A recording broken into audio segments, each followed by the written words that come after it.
Hello! Kayo ba YouTuber? At hindi nyo alam kung paano i-check yung inyong revenue?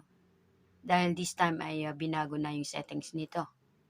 Right. So tuturuan ko kayo ngayon sa mga YouTuber na gustong i-check ang inyong revenue kung magkano na ang inyong kinita.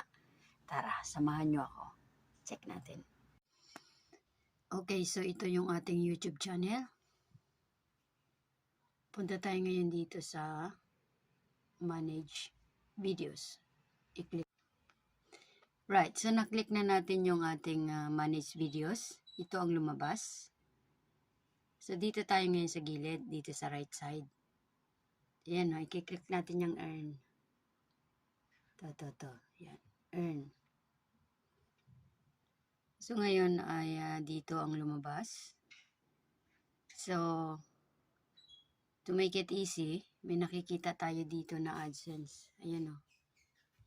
I-click natin yung AdSense na yan para doon tayo mapunta sa ating revenue. Ayan. So, ito ngayon na lumabas.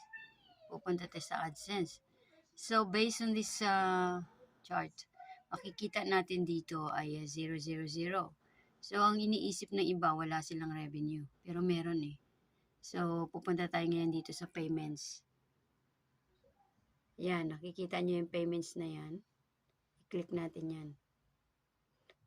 And then, meron dyang payments info. Pag-click mo sa kanya, lalabas ang payments info. Yan, magkatabi yan. So, dahil 0 pa rin siya. Dito tayo ngayon, no. Ayan, no, meron siyang, may nakalagay siya ngayon na payments account. Ayan. So, i-click natin yung arrow pababa. Ayan. So, kung saan kayong nation, ako nasa Hong Kong. So, i-click ko yung Hong Kong.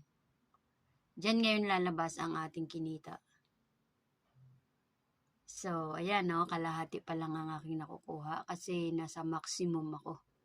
Nasa maximum capacity yung aking tinatakbo bago ko makuha yung aking revenue. Right, so ito yung aking revenue ngayon. So, bubunuin ko pa yung kalahati niyan bago ko makuha yung aking revenue.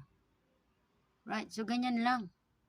Ulit-ulitin nyo lang ito para makuha nyo yung ating binibigay na guide sa inyo kung paano nyo i-check yung inyong kita. Okay, yun lang. Exit na tayo.